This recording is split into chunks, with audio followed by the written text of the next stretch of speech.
नमस्कार दोस्तों, स्वागत है आपका स्टडी फॉर सिविल सर्विसेज में। वीडियो को पूरा देखिए। कोई भी आपका फीडबैक है, कोई सजेशन है, तुरंत वीडियो में कमेंट करके जरूर बताइए। अच्छा लगे तो वीडियो लाइक जरूर कर लीजिए और ऐसे वीडियो लगातार फ्री में पाने के लिए चैनल को तुरंत सब्सक्राइब कर लीजिए और बेल आइकन को जरूर टैप कर लीजिए ताकि आगे भी सारे वीडियो आपको मिलते रहे। यूट्यूब में फॉलो करते हैं तो प्लीज ये वाला फ्री टेलीग्राम चैनल जरूर ज्वाइन कर लीजिएगा। सारे नोटिफिकेशन, सारे अपडेट यहीं पे आते हैं, ध्यान रखिएगा। स्टडी फॉर सिविल सर्विसेज का कोई भी पेड ग्रुप अगर आपको ज्वाइन करना है तो सिर्फ 856480560660897523864455 यही नंबर है हमारे, सिर्फ जहां पे कॉल या व्हाट्सएप कर सकते हैं। इंस्टाग्राम पे हमारा पेज जरूर फॉलो कर लीजिएगा, studyforcivil.services है। ट्विटर पे हमको जरूर फॉलो कर लीजिएगा, @studyforcivils है। सारे क्वेश्चन अटेम्प्ट करिए और स्कोर अपना तुरंत कमेंट करके बताइए।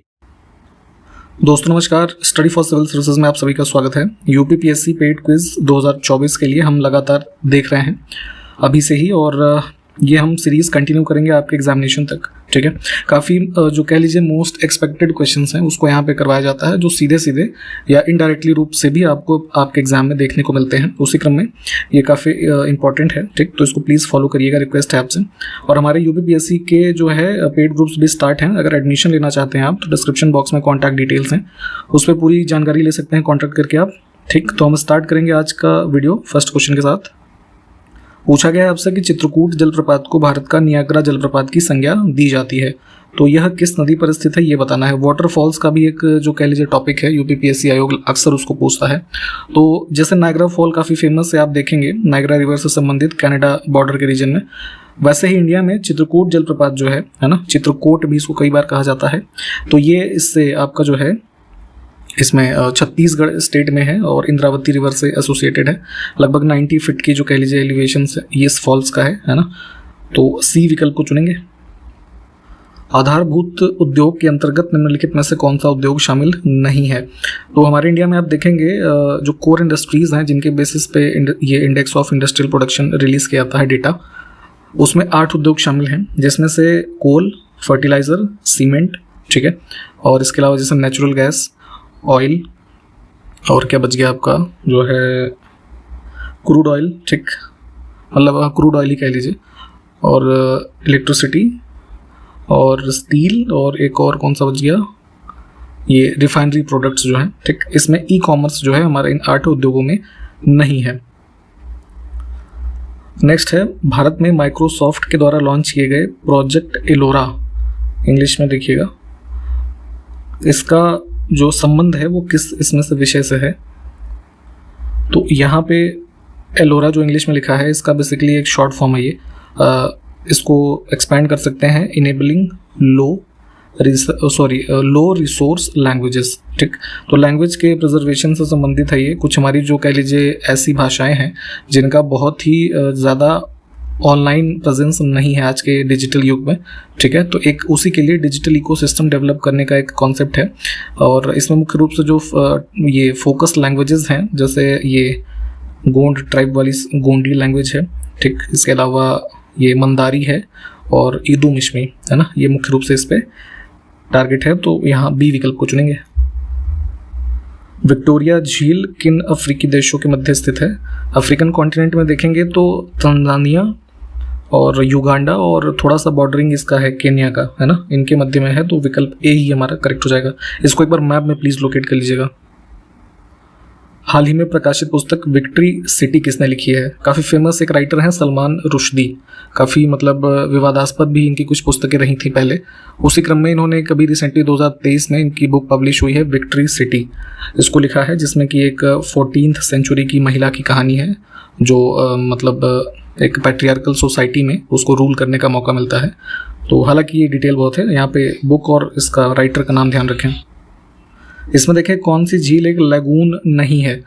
तो बेसिकली लेक्स के बारे में टर्म जो लगून आप पढ़ते हैं, लगून क्या है कि एक ऐसी वाटर बॉडी जो किसी बड़ी वाटर बॉडी से एक तरीके से सेपरेट हो रही है, ठीक है, या उसके एडजेसेंट उसकी लोकेशन है।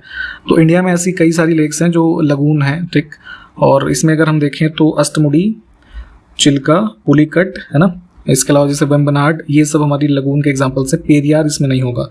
ठीक, यहाँ पे हम इसको चूज करेंगे सी विकल्प को। आपके लिए काम ये है कि जो भी यहाँ पे अब लगून के एग्जांपल के तौर पे ये आपने देखा, इनको एक बार मैप में देखिए और ये पता करिए कि इनके एडजेसेंट कौन सी वाटर बॉडीज़ हैं जो लार्ज वाटर बॉडीज़ हैं। ठीक, कुछ इस तरीके से चीज़ों को अगर पढ़ने की कोशिश करेंगे तो फिर ये बहुत लंबे समय तक आपको याद रहेगा, बार बार पढ़ने की जरूरत नहीं पड़ेगी।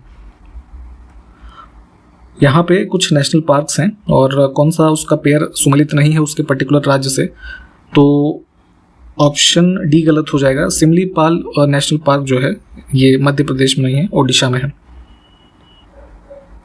हैदराबाद में आयोजित भारत की पहली फार्मूला ई प्रिक्स 2023 किसने जीता है? तो फार्मूला रेसिंग का जो गेम होता है आपने देखा होगा, उसमें हैदराबाद में आयोजन हुआ है अभी रिसेंटली, और यहाँ पे जो जीतने वाले प्लेयर हैं जीन एरिक वर्गन। नेक्स्ट है भारत का पहला निजी बंदरगाह यानी कि प्राइवेटली डेवलप्ड पोर्ट, ठीक, जिसका नाम है पीपा वाव, किस राज्य में स्थित है? तो ये आप देखेंगे कांडला मुंबई पोर्ट्स के बीच इसकी लोकेशन पड़ेगी, पोर्ट ऑफ पीपा वाव, गुजरात, ठीक। अराउंड 1992 में इसको जो है डेवलप किया गया है, एक तरीके से कह लीजिए जॉइंट वेंचर है, ऑप्शन सी। संविधान सभा के द्वारा गठित संचालन समिति के अध्यक्ष निम्नलिखित में से कौन थे? तो कॉन्स्टिट्यूएंट असेंबली में देखेंगे कई सारी छोटी बड़ी कमिटीज़ बनती हैं जिनके अलग अलग टास्क उनको डेजिग्नेट किए गए थे। उसी क्रम में जैसे कुछ जो फेमस कमिटीज़ हैं, जैसे संविधान सभा की संचालन समिति जो थी उसके अध्यक्ष थे डॉक्टर राजेंद्र प्रसाद।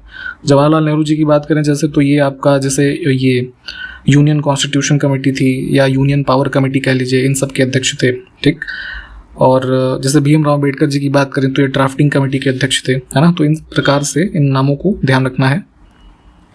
इसमें देखें पारिस्थितिकी तंत्र का चालक बल क्या होता है? The driving force of an ecosystem. तो इन्वायरमेंट इकोलॉजी का जब आप सब्जेक्ट पढ़ेंगे तो ये टर्म इकोसिस्टम आपको डिफाइन होना ज़रूरी है। इकोसिस्टम क्या होता है कि एक प्रकार की कम्युनिटी है जिसमें लिविंग ऑर्गेनिज्म जो है बायोटिक और एबायोटिक कंपोनेंट के साथ लिंक है, ठीक है, और जहाँ पे न्यूट्रिएंट साइकिल या एनर्जी फ्लो ये सब आप पढ़ते हैं, ठीक है। ये सब कंपोनेंट्स हैं हमारे किसी इकोसिस्टम के। तो अब इस किसी इकोसिस्टम में जो एनर्जी एंटर करती है जो कि उसका ड्राइविंग फोर्स है, ठीक है, तो वही यहाँ पे कहा गया है कि अब ड्राइविंग फोर्स फॉर इकोसिस्टम जो है वो क्या है? तो सोलर एनर्जी जो आती है, सौर से निकलने वाली सौर ऊर्जा, तो पौधों वगैरह के माध्यम से, यानी कि जो फोटोसिंथेसिस की प्रोसेस करते हैं वो, उसके माध्यम से एनर्जी उनको रिसीव होती है। फिर वो जो अलग अलग ट्रॉफिक लेवल्स आप देखते हैं उसमें एनर्जी ट्रांसफर होती है। तो कुछ इस प्रकार से ये सिस्टम काम करता है। तो यहाँ पे ऑप्शन सी को चुनेंगे। इसको डिटेल में आप जो है एनवायरनमेंट के सब्जेक्ट में प्लीज़ पढ़िएगा। नेक्स्ट है समलैंगिक विवाह की अनुमति देने वाला पहला सेंट्रल यूरोपीय देश कौन सा बना है? तो सेम सेक्स मैरिज जैसे कि पुरुष पुरुष से या फिर महिला महिला से, तो ये इसमें सेंट्रल यूरोपियन रीजन में देखेंगे तो एस्टोनिया अभी रिसेंटली जो है इसने ग्रांट किया है, ठीक। तो ऑप्शन बी को चुनेंगे। रिसेंटली अंतर्राष्ट्रीय योग दिवस मनाया गया 2023 का। तो थीम हमारा ध्यान रखेंगे वसुधैव कुटुंबकम के लिए योग, योगा फॉर वसुधैव कुटुंबकम। तो कब मनाया गया ये? 21 जून को, ठीक, ऑप्शन डी। नेक्स्ट है भारतीय सैन्य दल ने किस देश में आयोजित बहुराष्ट्रीय संयुक्त अभ्यास, एक मल्टी नेशनल जॉइंट एक्सरसाइज है, military exercise x Khan quest, ठीक है, इसमें भाग लिया है। तो कुल मिला के एक्स खान क्वेस्ट का लोकेशन पूछा गया है, तो ये आयोजित हुआ है मंगोलिया में, ठीक। सिक्किम के गंगटोक में छठी युवा पुरुष राष्ट्रीय मुक्केबाजी चैंपियनशिप 2023 का खिताब किस टीम ने जीता? यहाँ पे जीत है, जीता होना चाहिए, कोई बात नहीं। तो ये जो है सर्विसेज स्पोर्ट्स कंट्रोल बोर्ड, इनकी टीम ने जीता है। ऑप्शन यहाँ पर लोकेशन ध्यान रखेंगे, गैंगटोक में आयोजन हुआ था। 2023 के लिए जर्मन बुक ट्रेड का शांति पुरस्कार किसको प्रदान किया गया है? तो जर्मन बुक ट्रेड 2023 के लिए ये अवॉर्डेड हैं। अभी हमने इनकी पुस्तक भी देखी थी ऊपर, सलमान रुश्दी, ठीक, इनको दिया गया है। और अराउंड अक्टूबर में ये फ्रैंकफर्ट बुक फेयर आयोजित होगा, वहाँ पे ये अवार्ड जो है अवार्ड किया जाएगा।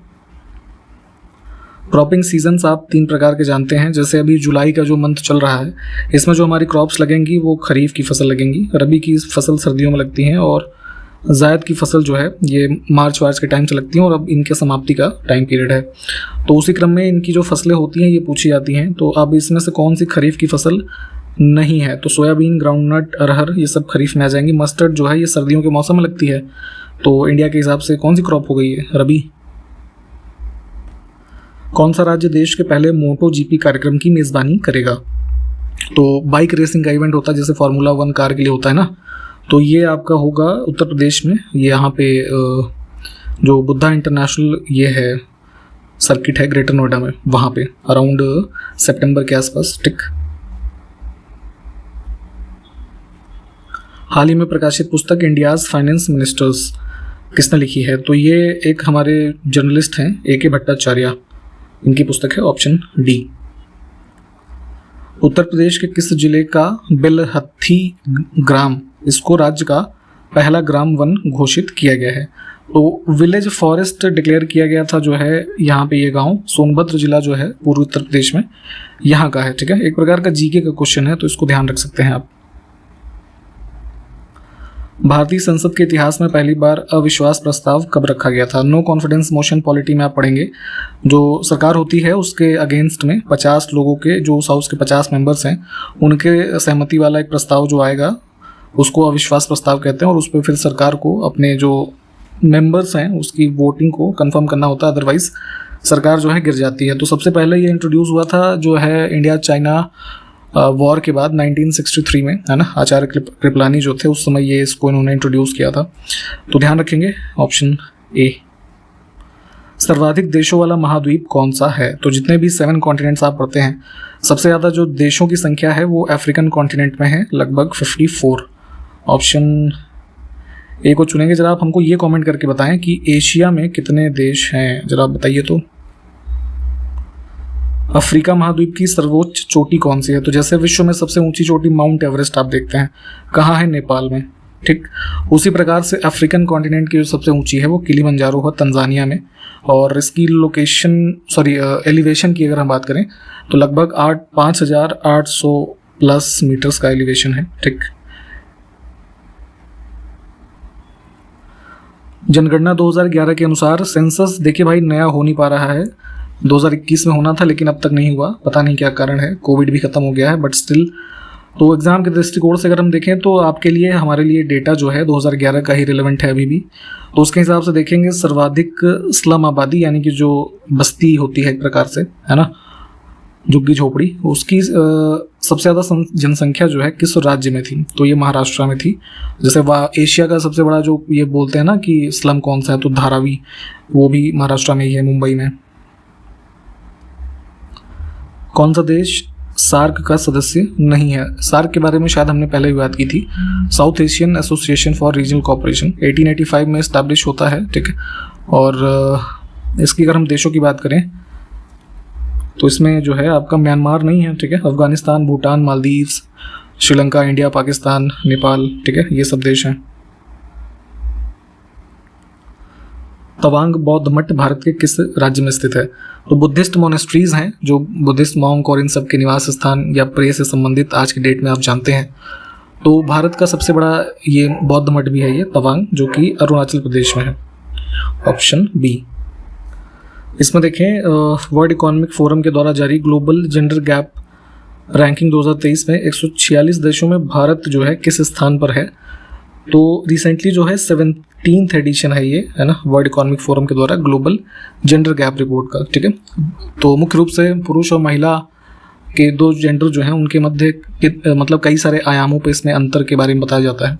तो ग्लोबल लेवल पे जो ये 146 कंट्रीज़ की रैंकिंग है, इसमें इंडिया की अगर हम बात करें तो ये 2023 वाले में जो है 127 नंबर पे, है ना, रैंकिंग इंडिया को की गई है। तो इतनी असमानता है एक प्रकार से।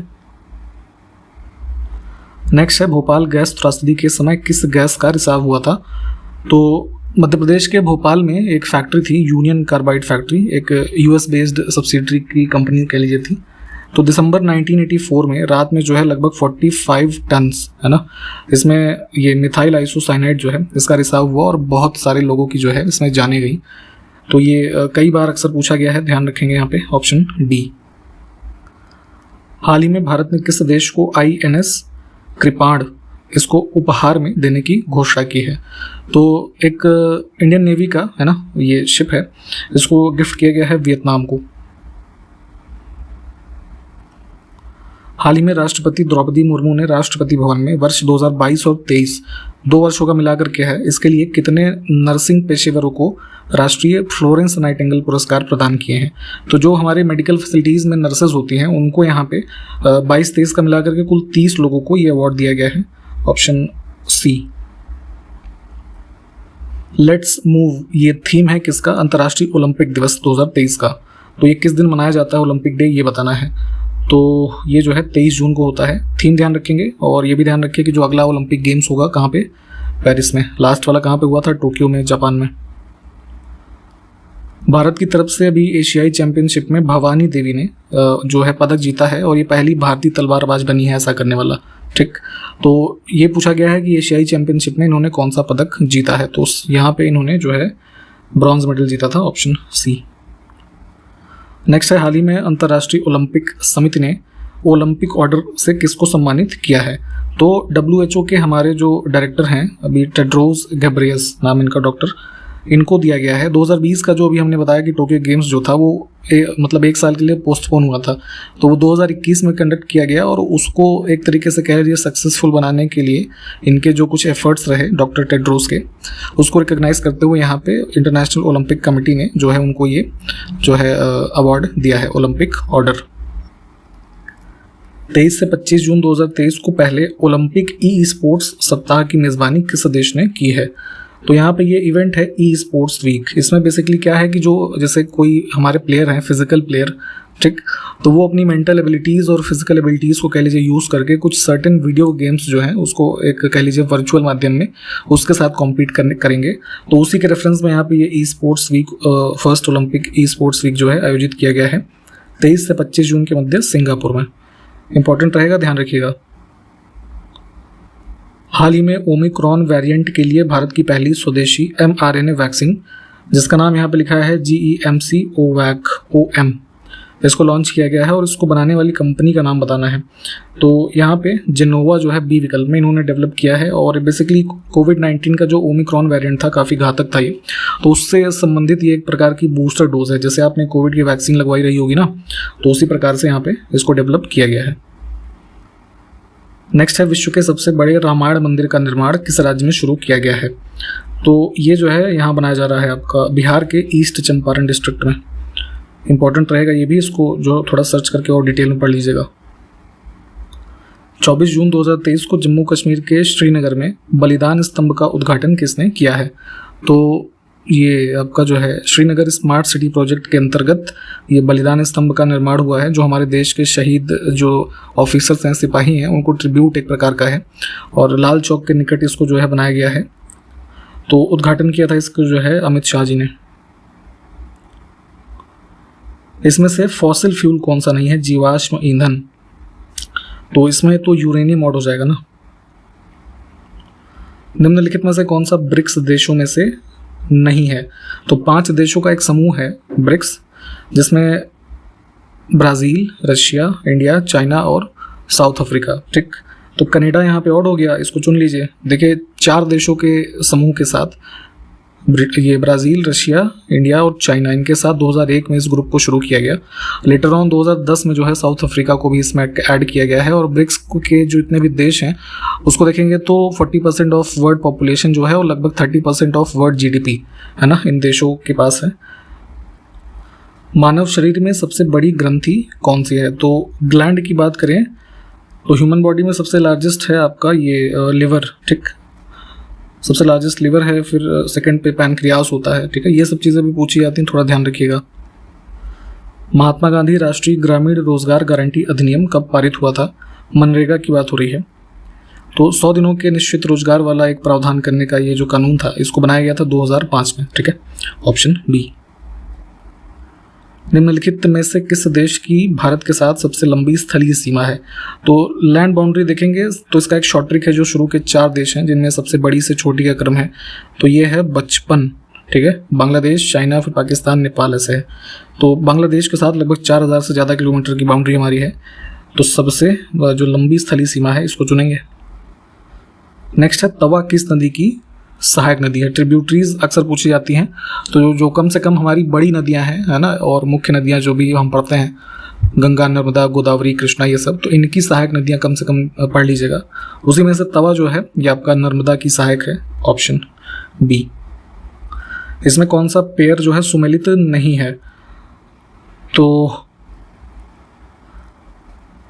17 नंबर को अगर हम बात करें, जो हमारे भागों में से एक है, ऑफिशियल लैंग्वेजेस की बात करता है ये। ठीक है, ये बिल्कुल ठीक है, आर्टिकल 343 से लेकर के 351 के मध्य। ठीक, इमरजेंसी प्रोविजंस की बात करें तो ये भाग 18 में है, आर्टिकल 352 से लेकर के 360 तक। संविधान संशोधन की बात करें आर्टिकल 20 में, सॉरी ये भाग 20 में है, आर्टिकल 368 के मध्य। 14 नंबर भाग में जो है यहाँ पे भारत के क्षेत्र के भीतर व्यापार, वाणिज्य और गमनागमन, ये जो है 13 नंबर पार्ट में है। यहाँ पे 14 जो लिखा था ये गलत हो जाएगा। 13 में देखेंगे 301 से 307 के मध्य। फिर जो है 14 नंबर भाग में अगर हम बात करें तो services under union and states वाला जो कॉन्सेप्ट है ये है आर्टिकल 308 से लेकर के 323 के मध्य। तो इन सभी को देख लीजिएगा और डिटेल में। अब इसमें कौन सी सदिश राशि नहीं है? सदिश और अदिश के बारे में हमने बताया है आपको कि जहाँ पे मैग्नीट्यूड और डायरेक्शन दोनों होते हैं, है ना, उसमें आप उसको कह सकते हैं क्या? सदिश, ठीक। और जिसमें सिर्फ मैग्नीट्यूड हो उसको सिर्फ बोलते हैं क्या हम, जो है स्केलर क्वांटिटी। तो अब इसमें से आयतन जो है इसमें कोई भी दिशा नहीं होती, ठीक है, तो ये हमारा स्केलर का एग्जाम्पल हो जाएगा। बाकी विस्थापन, वेग, बल, है ना, ये सब जो है सदिश राशियों के एग्जाम्पल होंगे। ऑप्शन हम इसमें 1 को चुनेंगे। बौद्ध परिषद के 4 बैठक स्थलों को सही कालानुक्रमिक क्रम में व्यवस्थित करना है। बुद्धिस्ट काउंसिल 4 फेमस हैं। इसमें देखेंगे जो पहली होती है, बुद्धिज्म जब पढ़ेंगे तो यहाँ पे आप इसको भी पढ़ेंगे डिटेल में, तब और देख लीजिएगा। फिलहाल जैसे सबसे पहली होती है 483 BC में, ठीक है, कहाँ पे?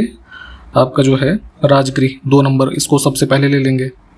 और दूसरी होती है फिर 383 BC में, ये वैशाली में होती है, तो 1 हो गया हमारा, ठीक है। उसके बाद जो है तीसरी होती है अराउंड 250 BC के अंतर्गत पाटलिपुत्र में, तो 4 नंबर यहाँ पे आ गया। और फिर सबसे लास्ट में कुंडलवन, कश्मीर का जो रीजन है, यहाँ पे चौथी होती है अराउंड 72 AD में, ठीक। तो कौन सा कोड बना हमारा? ऑप्शन डी वाला।